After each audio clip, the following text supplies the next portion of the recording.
Oh, oh, oh.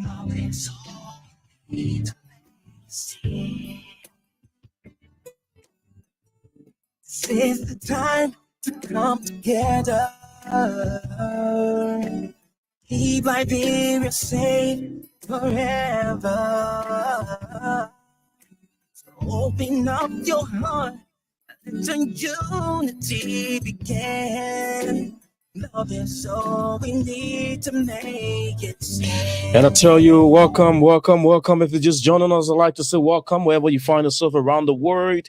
Whether you are in Liberia or out of Liberia, my name is Cyrus McGee. I'd like to welcome you to a fresh edition of the program Diaspora Talk here on KMTV Creative Minds Television. We are everywhere. That's why we are here on this wonderful Wednesday. And today happens to be the 22nd day of November, AD 2023. And it's just a day to Thanksgiving here in the United States of America, from where we sit and broadcast.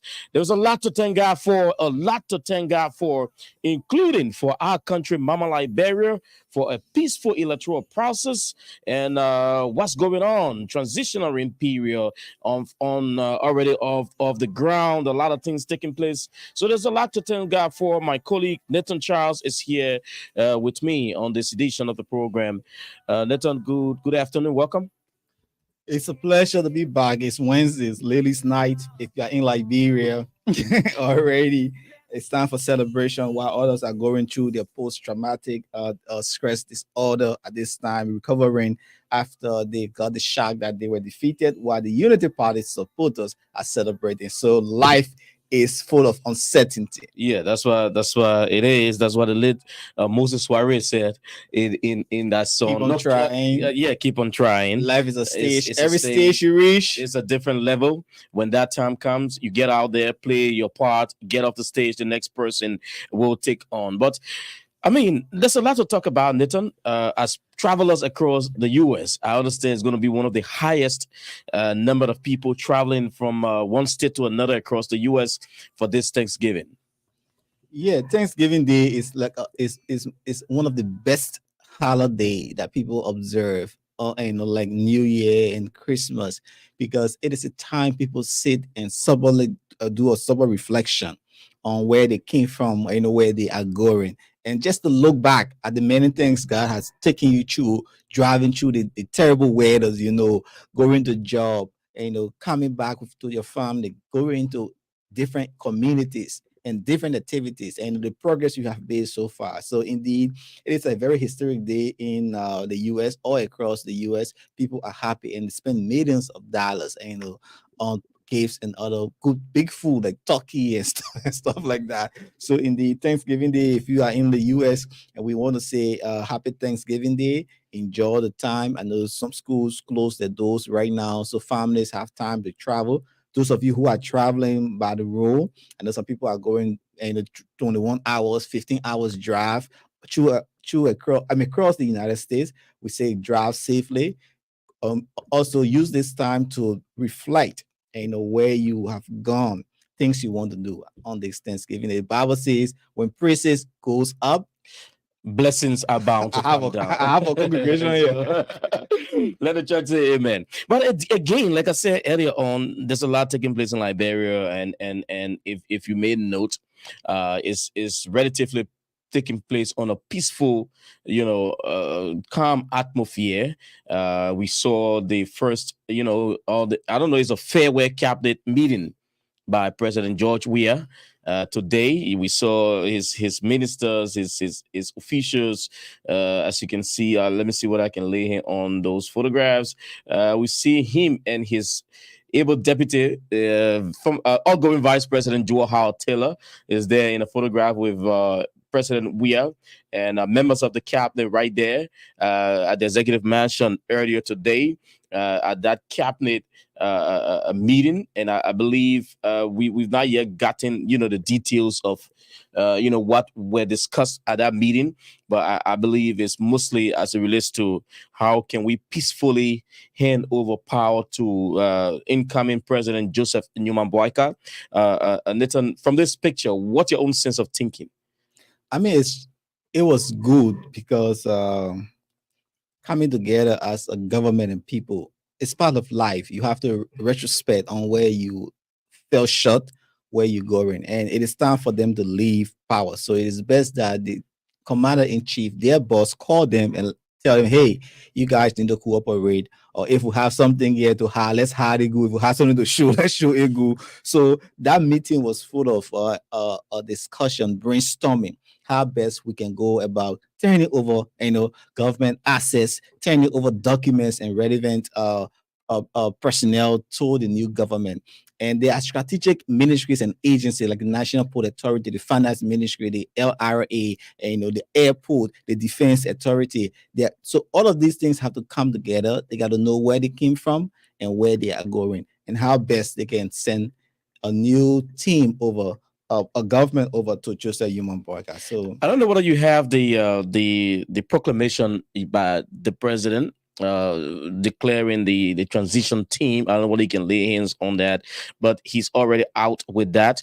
I think that he's requesting the Boakas team to submit at least 20 persons to form part of the transition process that will work along with his team and make sure that they can peacefully transition and if you can just lay in on that. But just a day after President Weah made that proclamation, Vice President Joa Howard Taylor announced that she requested the General Auditing Commission, not the General Auditing Commission, the GSA, General Services Agency, to do a thorough, inventory of her office. That was done today, I believe, taking account yesterday, taking into account what are there that are personal, assets that are there that are of government, and she wanting to create that playing field that you can see what we have here, as we prepare to transition to incoming Vice President Jeremiah Kwan, the senator of Nima County, who was recently elected. So she announced via her social media page, her Instagram, that that was done. The GSA team worked along with her office to make sure that this process was conducted successfully. Where do we stand with all of this? There's a lot of open book into what's going on, leading up to the inauguration or the transition period. Indeed, character is important. If you love your character, things that are insignificant, you will not make anyone to tarnish a reputation for that. Things like office furniture. You saw what happened to David Colette, the assistant minister, right? Mm-hmm. And he just instructing his SA, a PA, personal assistant, to go and take something from there, and it went the other way around. So people know it is an open secret in government. Even our lawmakers, they do loot their offices, from printers to desks to chairs, because some of them claimed that it is personal. Another thing is, we do not have a tracking system in government. That is to say, when government procures something, that we know when it's spoiled, when it got there, which office it was transferred to. All of these tracking systems are lacking in our government. So Vice President Joa Howard Taylor, to save herself and the image of her office, she has to do that, because rumors will come around that, oh, this is clear, this is not clear. And now her office staff, knowing that these people have taken inventory, they will not be able to take away anything. They even put a printer or laptop in a bag to sneak it out, because they already know. I'm sure you caught them by surprise, that these things. So if your leader is taking this step, and again, that's sent another sign to the entire GSA and the government workers, that indeed they need to keep their eyes on things that are in the offices, not to allow deputy assistant minister to take away these items. Only if it were personal, like your picture frame and other stuff, or people taking away clock, people taking away office furniture and thing. These things you will not use them. You work in the government. Government is it's continuity. So that was very much important for the vice president to take the first step, to lead by what? by example, and she took that bold step, making sure that GSA was able to come in and do what they should do. And if I can just read from her post, I'm trying to get her post to just do that and directly Office uh of the Vice President. That's office where of the you. vice president on Instagram. She says on November 21st, No more, no more Instagram. Oh, yeah, this is an official Instagram account. oh wow. Yeah, So what is it's Joa Howard Taylor. That's why it is on okay? Instagram. And I follow her Instagram for a long time. She do most of her posting on Instagram. So if you want to see a lot of Mm. things of outgoing Vice President Joa Howard Taylor, is on her Instagram account, and that was it right here. She and some of the members of the GSA. She said on November 21st, 2023, upon the publishing of President Weah's transitional executive order, I, along with the staff of the office of the vice president, invited a GSA team to do a complete inventory of the assets of the office of the vice president. This process identified all personal and government assets in our office. We expect a letter of certification that will allow our office to begin the transition as required. As I am grateful to the GSA for the courtesy extended us during this period and the level of professionalism displayed. And I tell you, she was all out with that, and that's a great first step on the part of Vice President Chief Dr. Joa Howard Taylor, as you move on. And like you said, Nathan, there are a lot of different things that will happen in this period. And I believe I've not gotten the details from that cabinet meeting, like I said, but I believe key on President Weah's mind is like we have to do a full turnover. And he said it on Sunday. He's going to do a full turnover. It's not going to be anything that will be secret. The public will know, Liberia will know, the world will know what I'm leaving and what the new government is going to be taking over from me as the step in for a new Liberia. So I think that's a great news indeed. Yeah, because up to now it is still secret, or people are still arguing how President Ellen Johnson Sirleaf left the covers of Liberia to George Weah. We heard some people alleging that there were over 700 millions or this and that. Some people say there was no money. So it is clear that, I mean, government is not secret, except it is national issue. But we so much used to click and click. If you're not part of something, you can't say certain thing. The public is not an open book. Like I tell people, even in Liberia, it is difficult for you to even know a minister number. It is difficult for you to even know an assistant minister number. And if you know even those press bureaus, when you see press releases from those offices, you don't see an email that you can contact. You don't even see telephone number. It's just very hard to see where. But you can go on. You say the governor of this, the senator of this. You can see the numbers, the emails, and when you send a message, they will reply. I mean, we need to do that. Open up the system so people can reach out to these people. You cannot be a senator representative, even we in the media. If I tell you, I don't even know. I don't even be a 2 or 3 person number.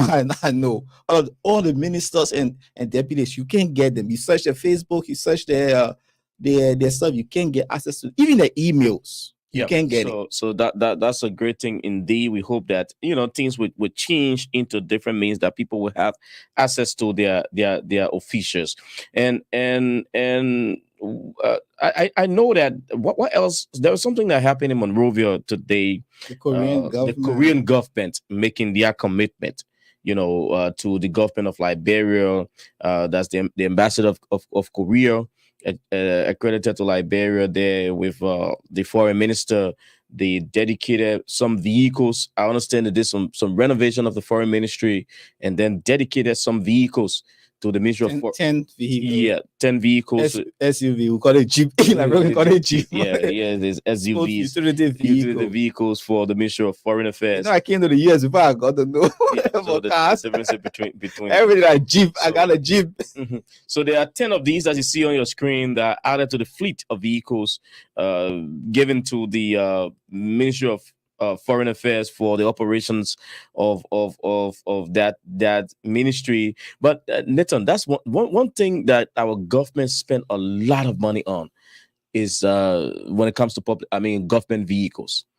There are a lot of money spent on vehicles in our I country. mean, for me, it's not an issue of lot of money, because if you want to facilitate people work, you have to.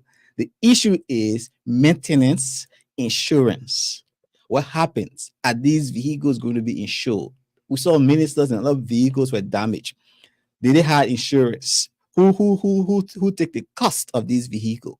So when government continue to spend millions of dollars or thousands of dollars on these vehicles, but they are not properly maintained. You and I know we change our car or after every 4,000 mileage in the US. It has insurance, it is maintained. So if the government can design a more robust program to ensure that these vehicles are maintained and has insurance, then we'll have that vehicle. The length of the vehicle will be very long. But we see these of flimsy vehicle operators will go and start bluffing and misusing, maybe going to girlfriends or doing the private jobs. Even some people even start holding black in these vehicles. We are These seeing public these things. vehicles. They start moving the personal belongings in these vehicles overnight, and the police officers, as private citizens, see them. It is marked MOF, Ministry of Finance, Ministry of Foreign Affairs, but they will do nothing with it. So the abuse and misuse of government vehicle is a major thing. So now this will come back to the feet of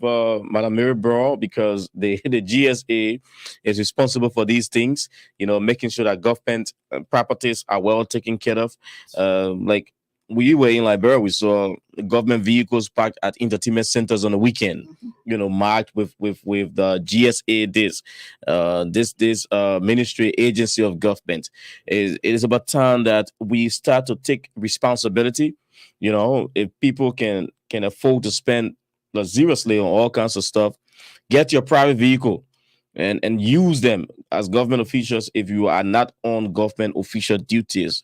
I mean, you see in other areas, you see government vehicles are parked at those ministries and agencies or government, offices.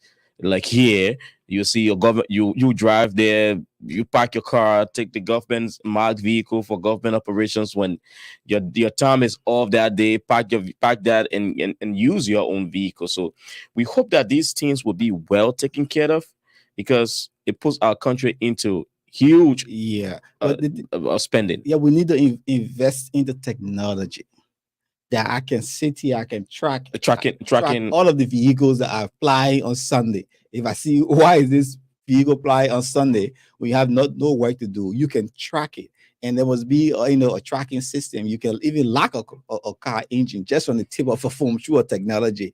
So when you invest into technology, they worry now all of the things we're doing to cut down waste and abuse, corruption. If we don't invest in the technology, right, we are going nowhere. Look at the public buses. And look at the government vehicles. People misuse these the vehicle. They assign to them to do work Monday to Friday. If you are in a government institution that only work Monday to Friday, what are you doing up 10 12 o'clock in the night, 1 a.m. in the morning? So the misuse and abuse of government properties is a major challenge for the Joseph Boga administration. And again, somebody said we're going to see what kind of vehicles they're going to procure and purchase. Procure for the incoming, officials of government. Other people say, "Oh, pay the ministers good money, let them buy their own vehicles, so that government will not have the responsibility to care for their vehicles, or when they are damaged, because if they spend their own money, they will be able to. But at the end of the day, they need those things to facilitate that work, across the different sectors. So. Let's do what we can. Get these offers, but yes, not because it's not the government's money. You don't have time to take care of them. You have to take care of them. But we will take this very quick break. When we come back here, we will move into other things that affect our country, Liberia. We are expecting to join us, Mr. Dan Syed. Dan Syed will join us to talk about some of the things that are unfolding in Liberia during this period, as the government of Liberia gets prepared to hand over power to the incoming, administration headed by Ambassador Joseph Newman Boyka, the incoming president of the Republic of Liberia. Let's take this quick break. We will be right back. Let your celebration begin with Park Liquor Outlet, your first Liberian-owned liquor store in the city of Brooklyn Park, Minnesota. We have everything that you need to set that special occasion or ride. For your next party or great get-together with friends, visit Park Liquor Outlet. We have great selection of beer, wine, gin, and many more at affordable prices. Our customer service will make you always want to come back. We are open Monday to Saturday, 9 a.m. to 10 p.m. and Sunday, 9 a.m. until 6 p.m. Park Liquor Outlet, your one-stop celebration store. We are located at 6315 Zine Avenue North, Brooklyn Park, Minnesota. Visit us today and feel the difference.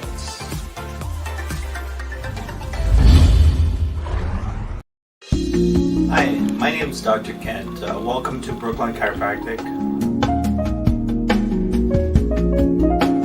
Come to Brooklyn Chiropractic if you're having any back or neck pain.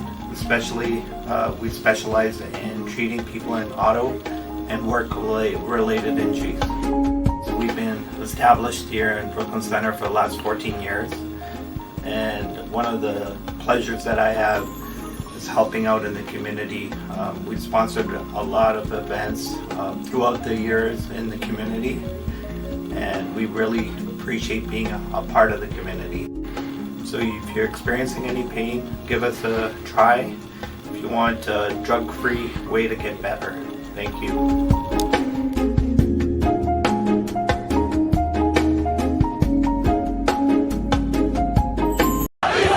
When the issues of Liberia hit the news, what is it that we, the Liberian people, want? The Liberian communities in the diasporas are not left out.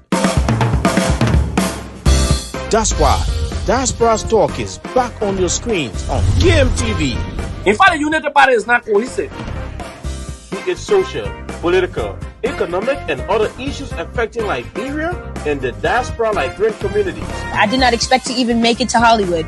Joan Cyrus McGee and Nathan Charles every Monday, Wednesday, and Friday, 12 p.m. Central Standard Time, live on KMTV, Facebook, and YouTube. I want to be arrested in the midst of my people. As they discuss the issues blending the voices from Liberia and the diaspora Liberian communities. The Liberian Business Association in the diaspora should be used as a vehicle for economic development in Liberia because no country can develop without a diaspora impact.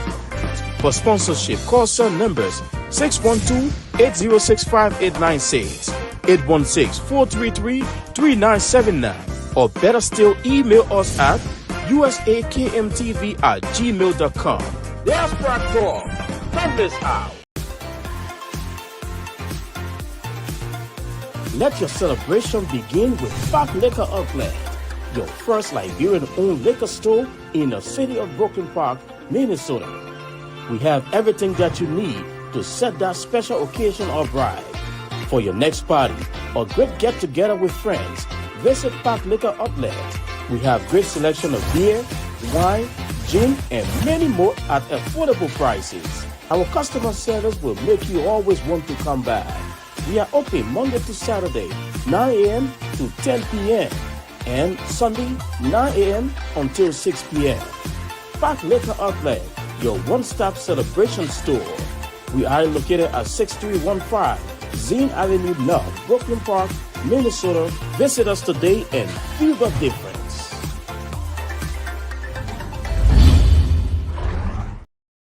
And I tell you, welcome back to Diaspora Talk here on KMTV Creative Minds Television. We are everywhere. That's why we are right here on this 22nd day of November, 2023. And it's Wednesday from where we sit here in Brooklyn Center, the state of Minnesota. The Twin Cities of Minnesota is getting cold. The weather is dropping by the day. Tomorrow is going to be another one. I see you smiling like that. You already prepared. You are in the sweater already. I'm double. Double. So all of my long john is under the pants. I'm like suit up. Before you enter off the legs right now, will take us time to get you out. I know what cold can do to me. I mean, there's no time to get cold. Yeah, we have to all keep ourselves safe so that we can all be out here one day at a time. But today, the incoming president or president-elect Joseph Newman Boakai held his first official, address to the nation after his election as the new president of the Republic of Liberia. You heard him in an interview a day or two ago when announced the official results, but today he took on to the podium to address Liberians officially as the president-elect of the Republic of Liberia. Let's bring you an excerpt of that, and we will delve into the issues, some of those that he's confronted with ahead of inauguration coming up in January. Like I said, we hope to have joining us later on to talk more about the transition period and what Liberians should expect during this time. Mr. Dan Sai will join us later on. We hope he joins us on this edition of the Diaspora Talk. Well, let's bring you excerpt from Ambassador Joseph Newman Boakai, who spoke today at his home in his home office. His home office, yeah, from the Riyadh community. I hope you're renting that place. You can rent your own office. That's his official home for decades now. So let's bring you this essay from Ambassador Joseph Newman Boakai. Of Liberia, for two reasons. First, it demonstrated the power of the people and their commitment to the democratic process, no matter where threats come from. Second, these elections show the progress we have made as a nation since the end of the war to maintain our peace and consolidate the foundations of multi-party democracy. We have signaled to the region and to the world at large that we will be a great example of a working democracy that many way people live.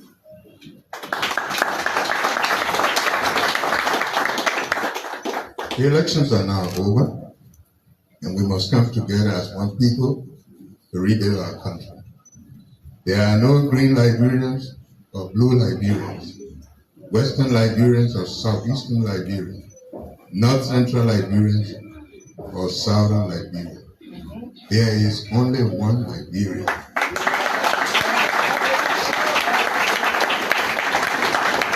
And citizens of the older republic in Africa, all of us have won together.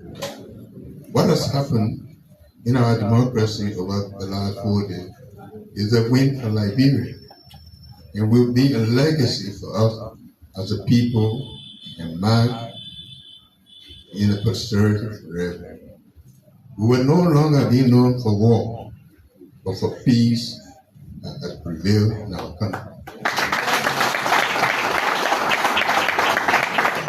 We must therefore embrace each other, be magnanimous in victory and gracious in defeat. Politics should not define us. We should define us as a collective resolve to transform our country from good for everyone, including future generations. I promise to extend development across this country, including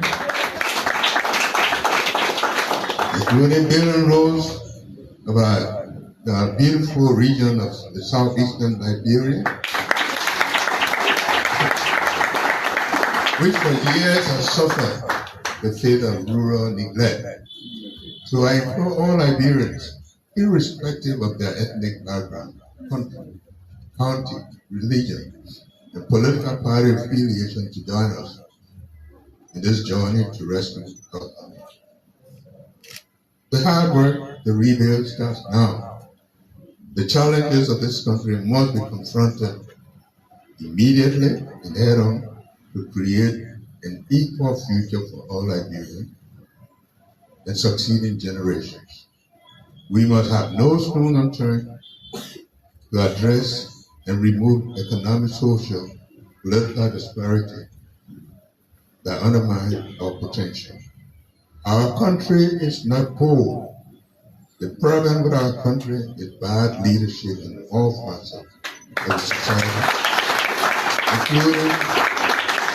including the institutions of state. I promise to lead by example. I promise Liberia that I will benefit all Liberians. The Liberian state will no longer be used as a predatory tool by and for a few to the detriment of the majority.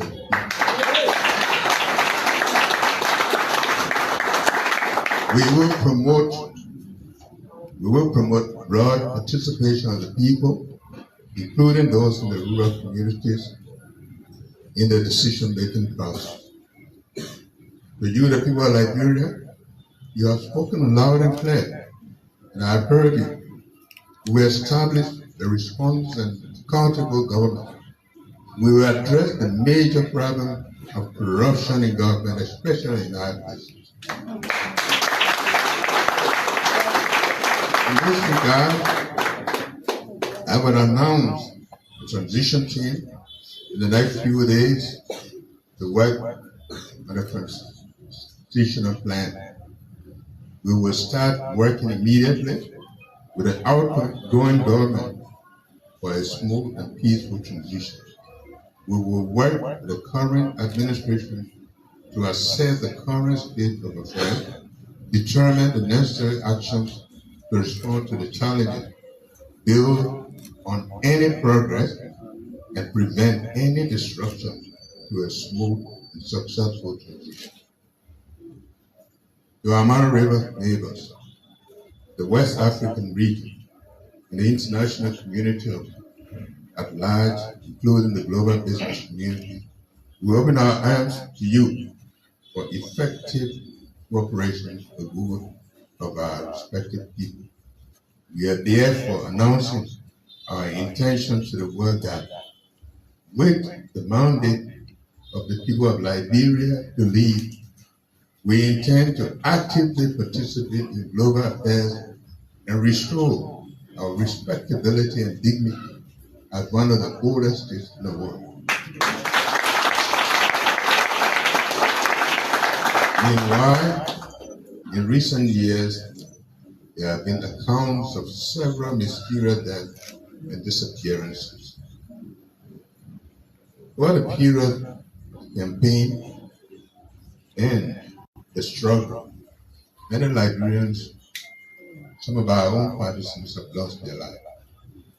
We regret the loss of our compatriots, and we offer our prayers for the peaceful repose of their souls.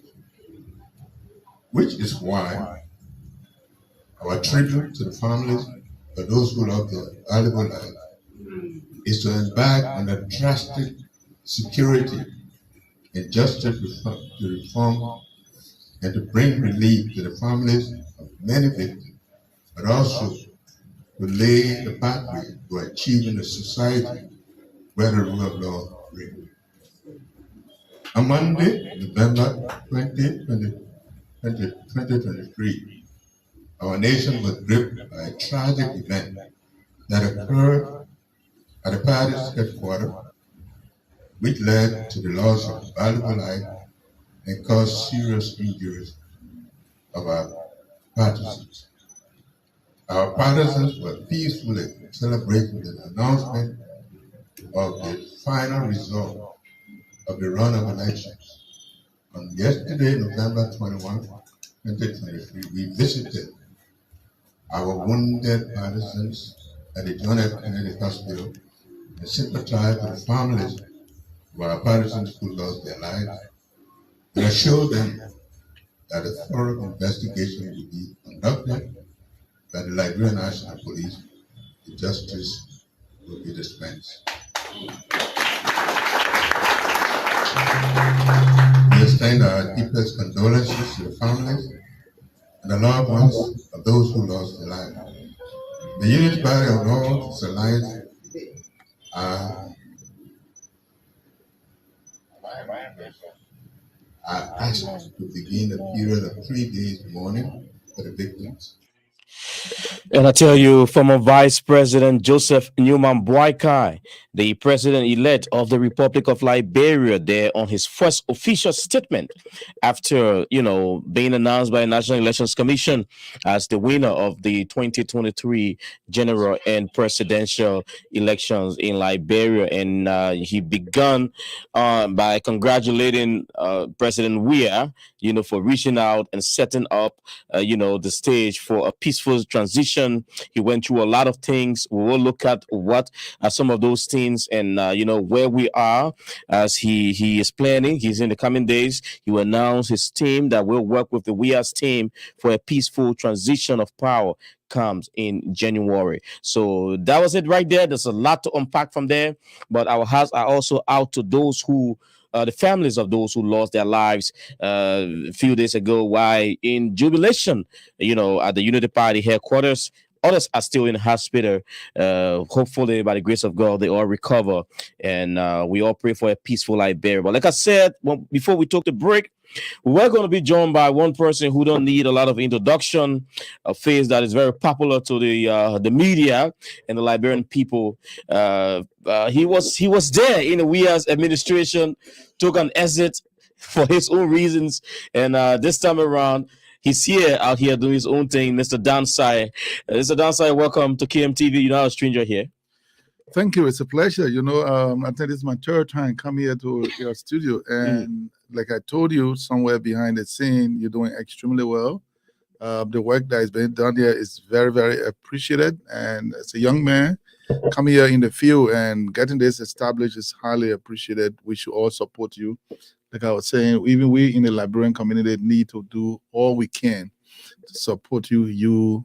One of us, you are doing well. We need to elevate your programs by making sure that we advertise on your radio so that indeed you will be able to provide the services that other people are providing here in the field. And I tell you, you walked in on the speech there by Ambassador Boakai. I know you listened to him earlier today, a first official speech. Firstly, Liberian showed the war again that peace can reign. What do you make of the process in our country and what our leaders are doing in this period? Well, one of the serious problems you have with democracy in Africa, and in fact, the West is also getting gradually contaminated, is the transfer of democratic power peacefully. And we are, with all the challenges and all the problems he afflicted on the Liberian people, in dealing with these elections results, we did extremely well. And I think he was highly incredible in terms of his early pronouncement of the provisional, based on the provisional results, that indeed I am conceding. I know that with the numbers that have been announced and what I have still in my records, I would not be able to reach the finish line. I think that was highly incredible. And Liberia has made the record.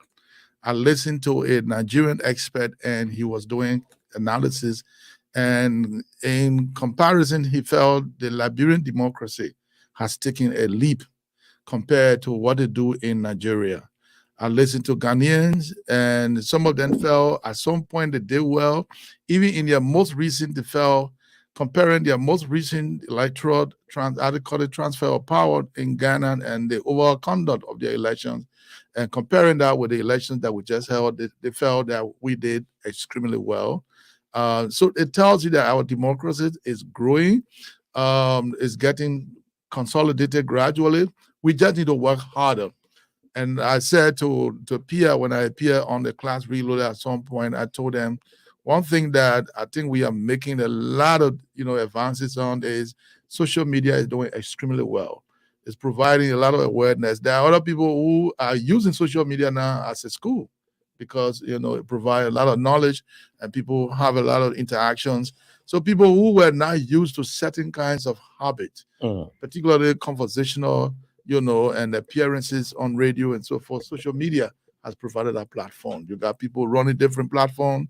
Ladies are running their own platform. So the knowledge base of democracy, of public participation, of public decision-making processes is growing steadily in the country. And I think we've done extremely well. And we should thank you to all of us who have participated in media. I know there were other media groups in Liberia that tilted a line that could break the country. But on the overall, I think everybody did extremely well. The civil society that also were involved in monitoring the elections, they were very helpful. They did very well. They released reports that show people that indeed the electoral process was on course. The public themselves, people who participated, the level at which people went out to vote, attending rallies and other things and so forth. So people have realized that the vote they have is their power. And you saw people manning ballot boxes, manning voting centers, making sure that the writing is done. And the interesting thing is, in the past, the older people sit there and say, hey, I'm only there to go there to vote and go home.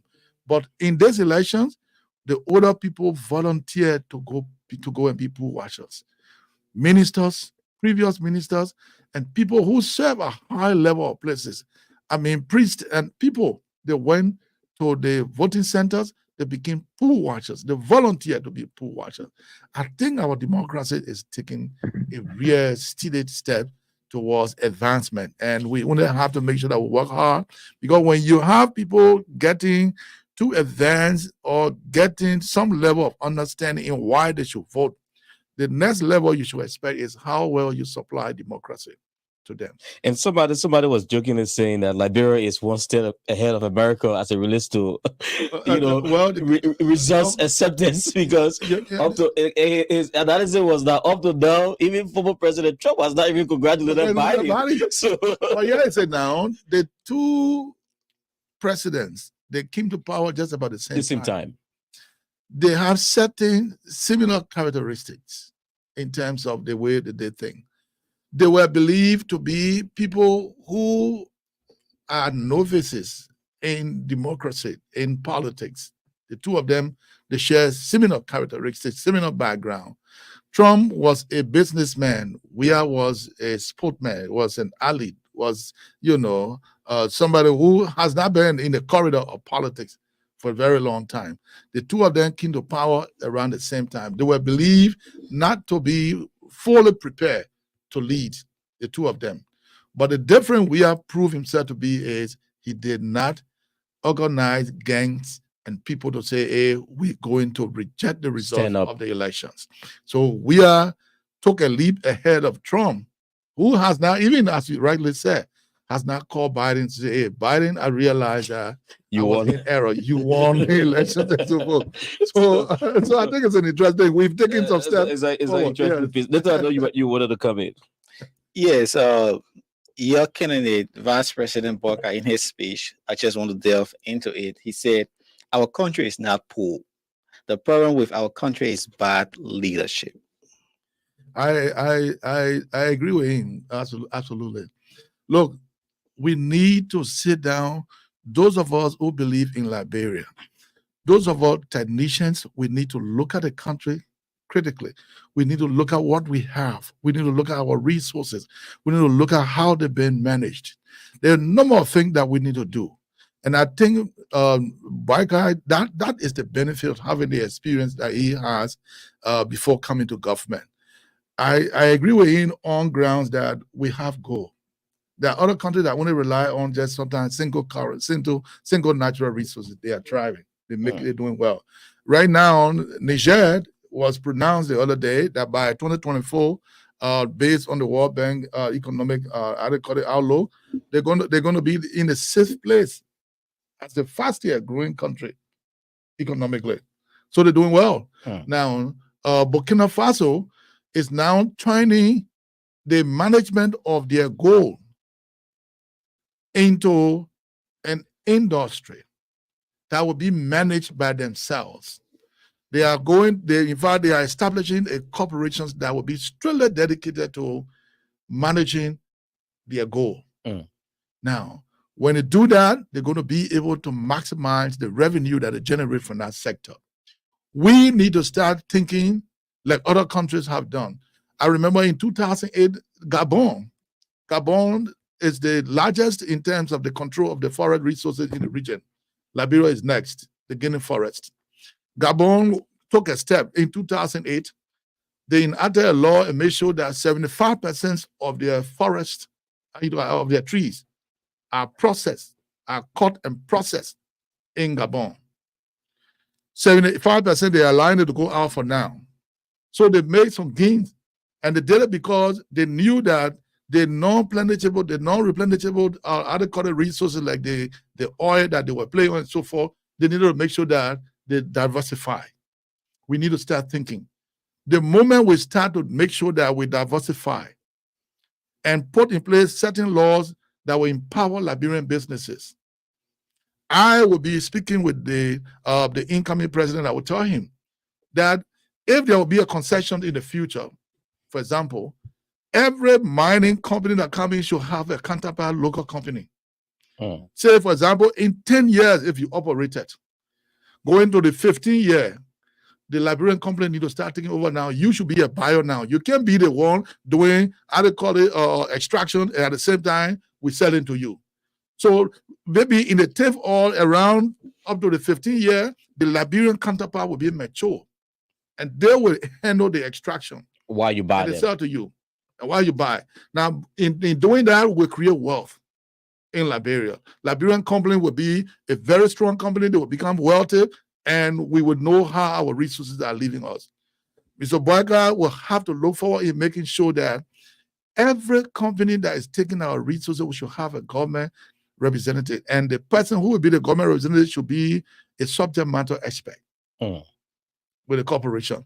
That when you say you're taking diamond, we make sure it's diamond you're taking. You take anything more than diamond, you should pay for the extra. We need to manage our resources. We need to manage the forest to make sure that we add value.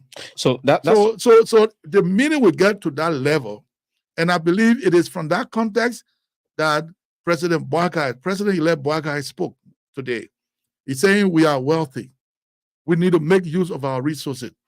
He's keen on making use of tourism. We have 350 adequate coastal line. What are we doing with it? Many countries don't have that. That's a wealth all by itself. President Boyka is concerned and keen about making sure that those emptied and underutilized coastal line will be used for productive services to create wealth for the country. He's concerned about agriculture. We have a fertile ground. The hottest season of our time in our country, the leaves are still green. It means our soil is good. We got water everywhere. So you see the kind of wealth we have. We're talking about oil. We've been doing prospecting. It is very, very possible that we might find oil one of these days.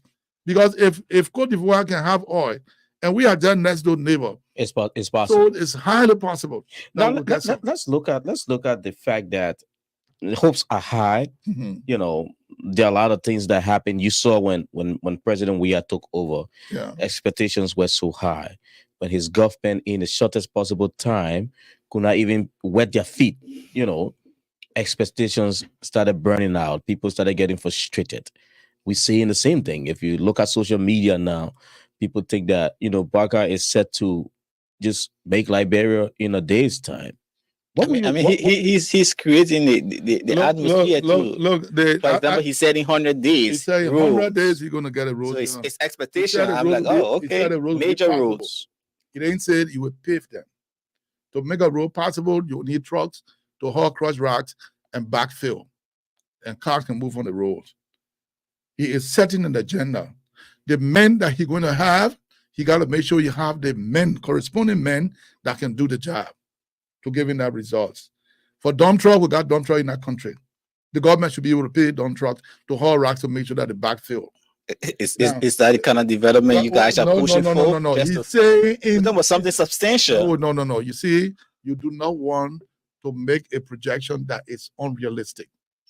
Boyka cannot tell you I will pave the roads in 3 months. You know it is unrealistic. You will start asking your questions just now and say, how possible is it? Where is he going to get the money from? We're saying we make the roads passable.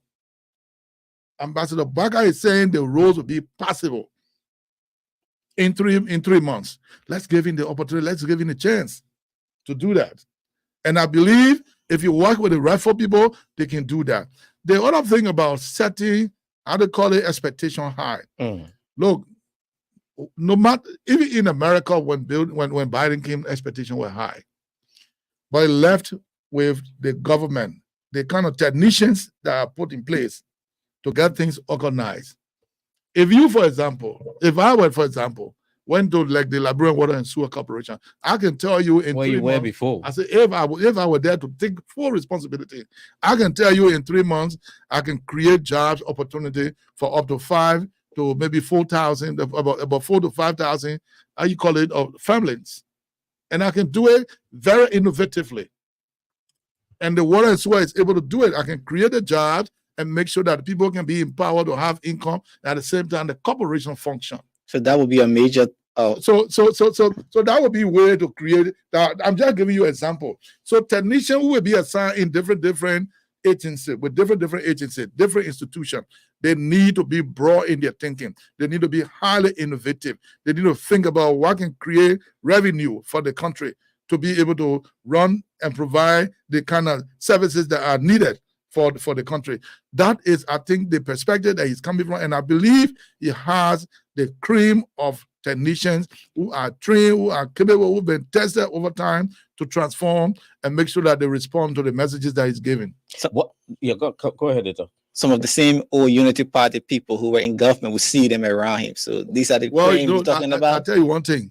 There are people who left from here to work with major agencies in this country. You never heard this talk. They went to Liberia, they are misbehaving. They left with the leadership, the supervision. If you have the system in place and the rightful supervision in place, the very people who were stealing yesterday, they will do better in government. If the system is so vulnerable, if the system is loose and has no control mechanism in place, the people will go there and they will misbehave. So for me, it's not about people who were here, who were there. But I think also President Barker will be keen on the people that he want to put in place. You never want to win a tournament and bring players who you know got terrible history in performance and put them on the field to start. So you want to put your good players on the team to make sure that they start. And I think President Barker is very keen on that. Now, he talked about announcing his team to work with the WIA's team, yes, for the transition period, and in between now and January, a lot of people are worried that a lot of leaders will be shifted, things will be done. You're from your own experience. You've been around for some time now. You saw government go, government come. What do you think could be playing at this time? What should Liberians watch up for? Well, I think first of all, he's not mixing his words in terms of the kind of government he wants to put up. He's saying he wants an efficient government. He's saying he wants to make sure that children can have better school environment. He's saying he wants to make sure that there is improved water supply and there is better sanitation system. He's saying he wants to make sure that the state resources are managed well. He wants to clean the country to some extent out of corruption. And he wants to make sure that he got program in place that will provide services that are needed, so that Liberians who have lost their dignity can begin to feed their dignity. So that people will come from food, and people will go to work and going home and knowing that here there is meal that will be on the table. That people will work knowing that when the month ends, they will have a pay. And they will have a take-home pay that can take care of their homes, that can take care of their family. He's clear about that. So he will match those pronouncements with the kind of technicians that will go in the field to work. Are you hearing some names already? Well, it is the prerogative of the president to determine who's going to be on his team. It is not meant to be a profiteer, to give prophetic views about who's going to be and who's not going to be. That statutory responsibility, constitutional responsibility is within the domain of the president, and he's going to do that. Election is over. You and I know the result clearly state that we are divided, the whole Southeast. And, Monserrato, Nima, it clearly state that we're divided. We saw what happened on social media in the country. Even after the election, we've seen all of these comments. Now, President-elect Boyka said, before I asked that question, he said, to you, the young people of Liberia, you have spoken loud and clear, and I have heard you. Also, in that speech, he's talking about uniting Liberians. What are the strategies President-elect can use to unite Liberians? Right now, first of all, I'm happy that in his speech, he said something about uniting the country. He said something about collectivity of all of our citizens, bringing them under one umbrella. He's not concerned about saying, hey, I'm looking at Northern region. He said the all of Liberia and all of its citizens, he's going to work with them. He will empower them. He will be very collective. He will be very inclusive. So he's clear about what he wants to do. His view about the way he wants to lead is clear. I believe people are divided right now because of scramble for little resources. The better the country is organized and the government start to provide services, if the Southeast that voted away, the Southeast voter start to see that car is visiting the Southeast and that economic activity is now bouncing by and the Southeasterners are very active in their own economic activity and jobs are provided to young people all over the country is automatically reconciled. The bulk of the reason that you have people thinking the way they're thinking, even from the CDC side, they feel insecure, they feel unsafe. They think the government that they saw as their government is gone, they're done. They have no opportunity. But it's left with what this government is going to do. President Boyka said he's going to run an inclusive government. He's going to make sure that everyone is on board. Once you are able to do something, you will have the opportunity to do it. He's trying to tap like in. other government who said it but did not do that. Well, saw that the past government. Well, those are things that people will say. But again, when you see people who are consistent, you want to listen to them. We want to listen to President Boyka based on what he said. We hope that he's going to stand by that. I want to believe him. Some of the things that cause distractions, especially with other presidents, he doesn't fit into that bracket of some of the things because we listen to the outgoing government. The chairman of the outgoing government says, people who were trained and qualified to get jobs are not getting jobs because the president was giving a job to his girlfriends. Boyka will not do it. Boyka doesn't have girlfriend. He doesn't intend to go look for girlfriends. Boyka will want his to produce the ministers, results. deputies, the chief appointing authority is President Boyka. He has that constitutional authority to appoint and make his team. That's what we're talking about. And he said he's going to do that. So Boyka doesn't have those externalities that will distract him from not providing the kind of services that he should provide. So I have the commitment. I have the belief, the conviction that Boyka will provide the kind of leadership that the country needs. He will do as much as he can. Some people argue to say, oh, he's old and so forth and so forth. Boyka will be meticulous in providing the leadership that he's expected to provide. Now, Boyka will have the requisite advisors who have had the experience, the knowledge in providing leadership. For me, in most cases, if you look across Africa, if you look here, even in the United States, it's the leader. In most cases, most changes that we've seen in many countries is not a group, it's the leader. Once the leader think that, yeah, this is how they want to go, the country will move in that direction. You saw it in Burkina Faso, it was Sankara. He led it. It's not about the bodyguards he had around him. You see it today in Niger. What is taking place there today is the leader. You understand? You saw it in Ghana, it was Jerry Rawlings. He led the process.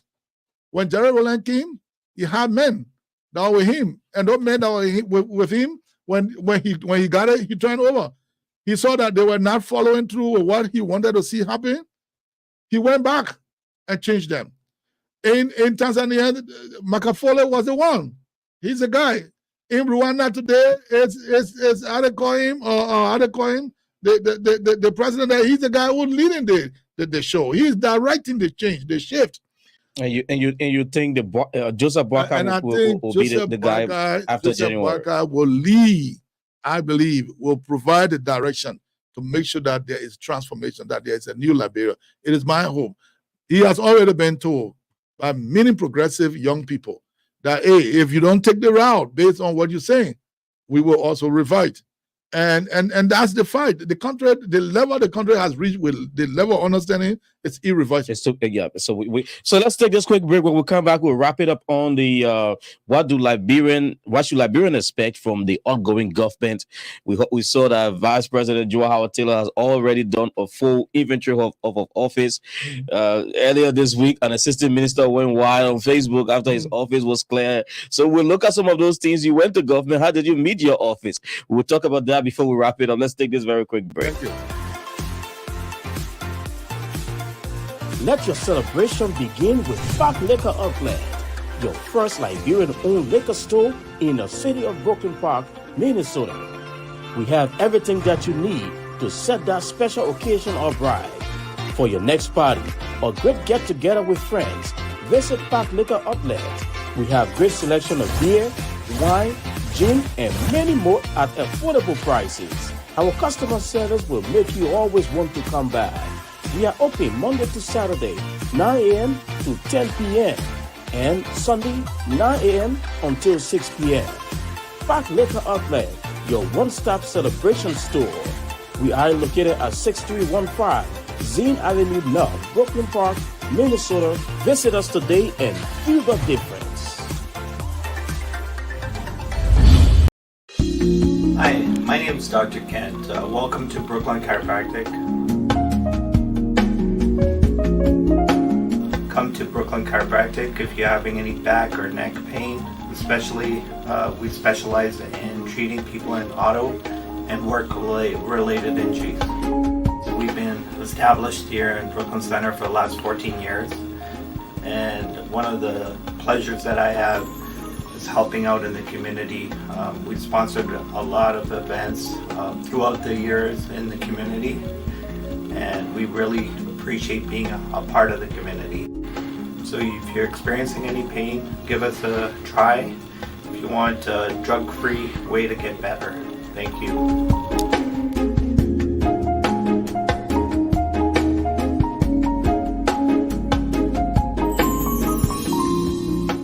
And I tell you, welcome back to Diaspora Talk right here on KMTV, Creative Minds Television. Nathan Charles had to get off the show due to some pressing engagement, but I'm still here with Mr. Dan Sai, one who is widely known for his work in the civil society, the man who used to call the people gray sheets.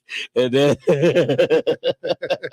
one of those appointed in the WEA's administration in the early stage of the administration. Mr. Sai, we left out. Firstly, when you got appointed, how was your office like?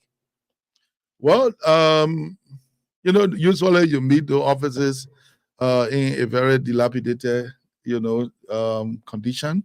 Most of the equipments and stuff you find there are gone. You just meet. They were taken away by people who were outgoing officials. Who were all the outgoing officials. They took those things. You meet nominal staff in the offices and so forth. So, but this is a culture. And Ambassador Baga said, this will be a new Liberia. I do not see the reason why people stay in government. You stay in the office, you work there, and then you get ready, you say, hey, I'm leaving the TV on the wall. I'm taking TV. It. Yeah, that's nonsense. Because I know the WEA's task force at the time had to go after ex-government officials. People were hiding their vehicles in the butches. I saw one of the officials from the Liberian Water and Sewer. His driver was removing his license plate, and he was caught by. Just imagine, public. I told you, social media is doing something in our country. I mean, from some perspective, it may be bad, but I think for the growth and development, advancement of our democracy, promotion of transparency, accountability is positive. So you, as deputy managing director at the time at Water and Sewer, you had to make your own office comfortable for your liking. Well, I went there. Yes, I made it comfortable for my own liking. but I didn't leave with a thing. You didn't even take No, your picture frames? Even the laptop I was using. Your picture frames? No, I didn't take even picture frame, whatever, and so forth that were there. Oh, my picture, yeah, well, my picture, I would have my picture because my picture is not for the corporation. But I mean, office related items, I took nothing. I took nothing from my office. And we saw trending. There were things that were not there when I got there. I bought them, I put it in my office, and so forth. But why should I leave and carry those kind of things? Those, when you do those kind of things, those attitudes are tied to your level of development in the mind. When you work for an office, you live in your park like you want to spend time. For me, it's just unfortunate. If you went so far, there need to be a policy. Nobody go to purchase anything private to mix it with government assets when you are working in an office. There need to be a policy of that nature. Because I don't see the reason why. I don't see what level of standard somebody want to establish when they are leaving office. They carry suitcase, they park, carry a car, they load things, take rock and all that kind of stuff and so forth. That's very, very, very shameful. And that's embarrassing. On the back of that, we listened to President Weah on Sunday. He said there will be a full, turnover of full-fledged handover. The public would know what is what. And I know his junior official, an assistant minister, had cleared his office. According to him, not on his order, he wanted his personal belongings, but those that went there took everything from his office. From GSA, the former assistant minister, the now assistant minister of information, David Colette. It was trending, and now GSA has cleared him. I believe those things were taken back, and then we saw yesterday a Vice President Joe Howard Taylor announcing that she invited the GSA to do a full inventory of her office. With that step? What do you think is it for government? Well, I think Joe did extremely well, and that's what leaders should do. Is she leaving? She want to do an inventory of what is in her office. She want to have an account of what she's leaving there. Because mind you, if she left the office without doing that inventory, or very staff would come to steal some of the things there. So I think it was good that she did that. And for me, anybody who went to a public office to serve, you should serve with that kind of standard. You can go there and parking and taking this and taking that and so forth. And I tell you, that will be the challenge in our country. The incoming government should be very, very firm on dealing with people who leave their offices empty. Even if the things there are rotten things, you should not do it. Because if those who took the rotten ones were taking rotten one, people will take brand new one in other places. So you got to make sure that you put in place a control to deal with that kind of situation. You can't do that kind of thing.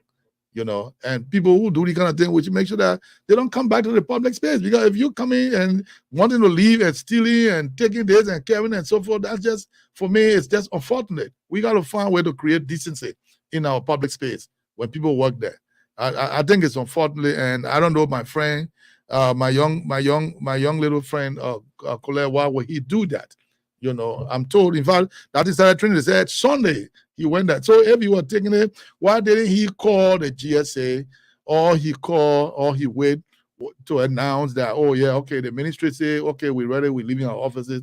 And he say, okay, let me do an inventory of what I'm taking. I brought this.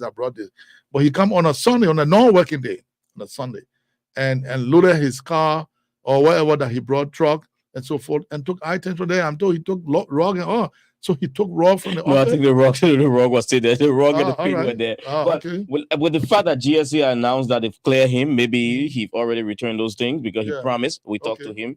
He promised that it was misinformation on the part of those that were sent. And but I think I think he's a decent young man. A decent young man. So why would he want to do that? The grounds here is that people who have served should also leave their offices with dignity. Yes. So as to avoid the incoming government of this been stranded. Like, people like you went to government, you had to buy some kind of decks because you wanted your office to look decent and all those kind of things. So we hope that President Weah will now, because he had his cabinet meeting today. Yeah, we hope that was key with his ministers. I saw the historic photo. The historic photo. So we hope that was key with his officials who were at that cabinet meeting. That is, make sure that your offices are intact for those that are coming. We don't want a bad record on our hands. And as he's talking about 2029, so that's a different story. But that is a historic photo. Yeah, that people I see the people photo. seeing out there. But Sarah, let me tell you this. I watch social media pages and I see people making this comment. We used to say this. We used to say that. We used to say this. You see, this is the kind of deception that leaders should be careful about. When you are in a position of authority, be careful how you manage that authoritative space. Be careful how you deal with issues. Be careful how you respond to things. Those same people that I see around him today talking, I remember, and I will always say this, I was then a member of the governing council, and we attended a meeting. Mr. Weah wanted to win the elections that brought Dillon to power. And Weah took almost an hour and a half explaining why he needs that elections at all costs. He talked, he got through. In a room, you had about 150, maybe about 200 persons in that room with other people standing by, bystanders. And Weah decided to ask his entire cabinet. And that's why I enjoy what he did. It is those people who caused his problem with himself added to it. We are asked the pro tem, we are asked speaker, we are asked all of them, say, what must we do to win this election? Imagine your leader have spoken and say we need an election by all means. You are the foot soldiers. You go into the ghettos. You understand the terrains, the system. You're interacting with the people. And your leader asks you, what must we do to win these elections? Those people sat in the room and each of them said, we reserve comment. We reserve comment. We reserve comment. So he came to me and I told him, Mr. President, my comment will not be reserved. I said, Mr. President, a functions of winning elections is how well you serve. I said, we don't improve service delivery, we're not going to win any elections. And that room was quiet. That room was very quiet. But you see the way they proceeded, that were caught up with the government, that were caught up with Mr. Weah himself. Not knowing in that room, the agenda was to deal with Joel Howard Taylor in that room. And made her so simple. And Mr. McGay was the guy leading the questions. The president, yeah, the president, yeah, there. Let her talk now. The president, I told you that woman not good. And that room was packed. And the place was so silent. And the woman was tight-lipped. She could not, she didn't know what to talk. She didn't know how to respond. She was seated there. Mabutu was sitting right there. I was right there. Everybody you can think about in the government was in that room. And today is at this point away, they drain everything out of that lady. Today the story have changed.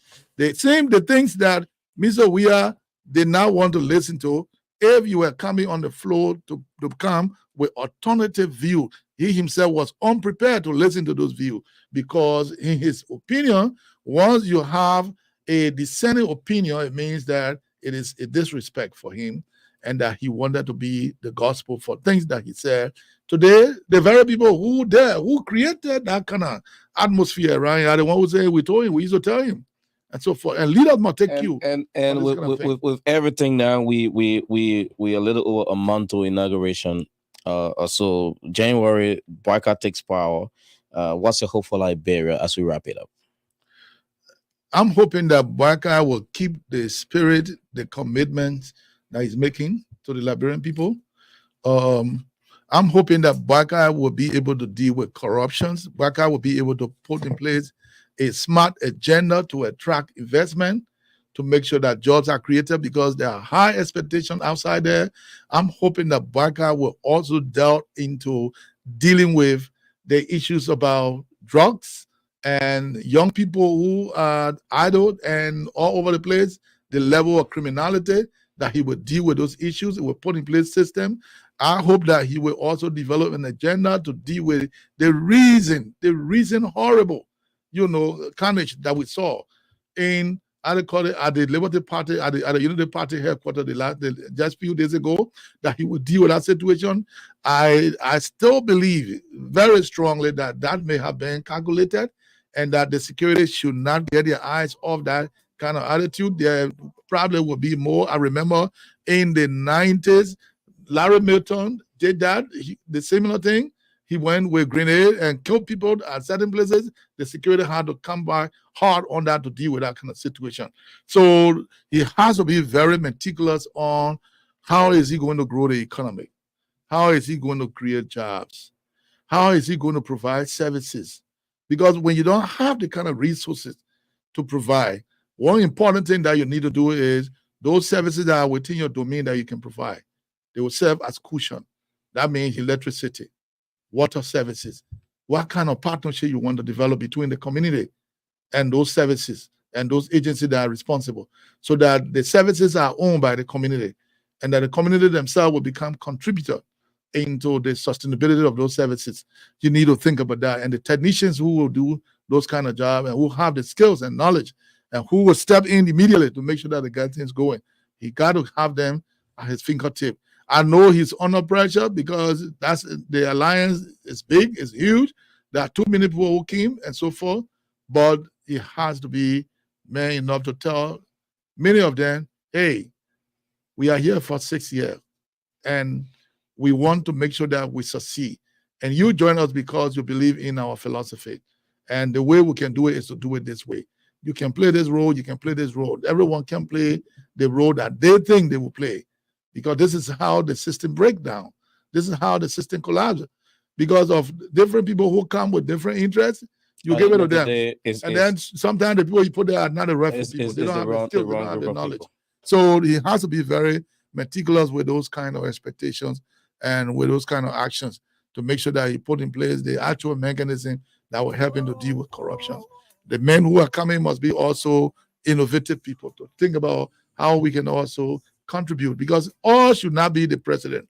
Where we are is government was the president will have to go look for this. The president have to go look for this. We need to go out and all hands on deck. Will not have to be on deck. Sure that we gotta be there to do that. Right. So with that, I know yes, he can succeed. That's Mr. Dansai. Thanks so much for coming in with us. We hope to have you another time on the Diaspora Talk here on KMTV, and it was a wonderful time having you here.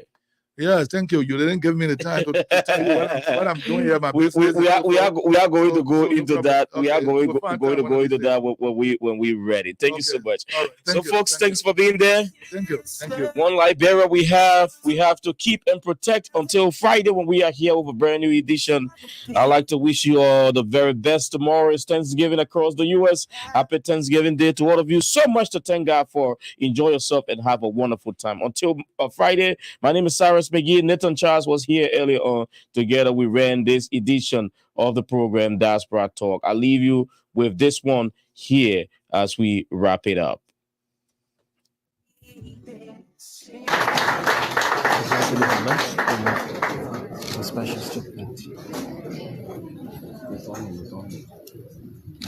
One tip.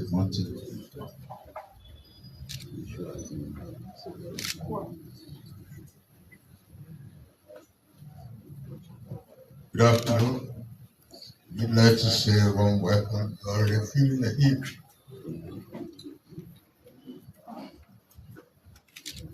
Our fellow citizens, dear Liberians,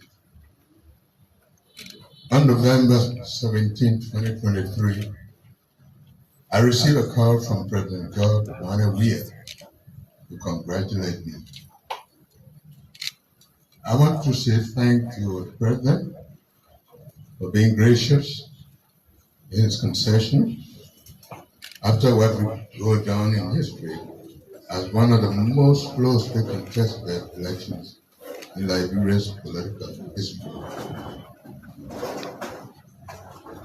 He and his coalition for democratic change fought hard that there can only be one winner in an election. Liberia, by its democratic tradition, is a new model in this world.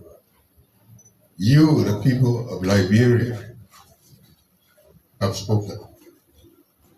And the words are inadequate to express my feelings of gratitude to you.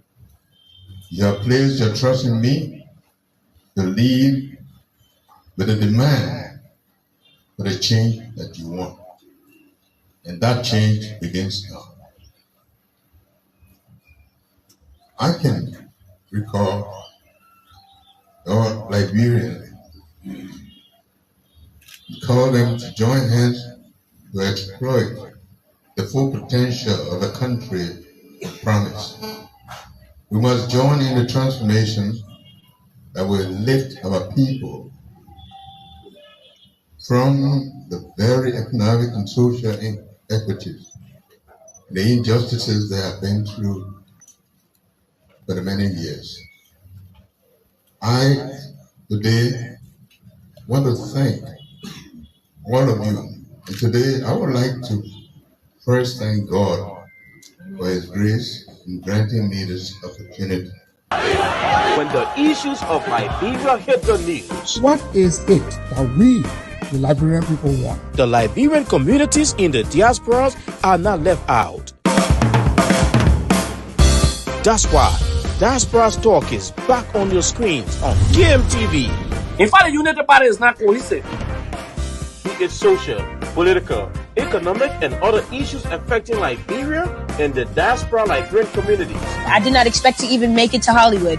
Join Cyrus McGee and Nathan Charles every Monday, Wednesday, and Friday, 12 p.m. Central Standard Time, live on KMTV, Facebook, and YouTube. I want to be arrested in the midst of my people. As they discuss the issues, blending the voices from Liberia and the diaspora Liberian communities. The Liberian Business Association in the Diaspora should be used as a vehicle for economic development in Liberia because no country can develop without a diaspora impact.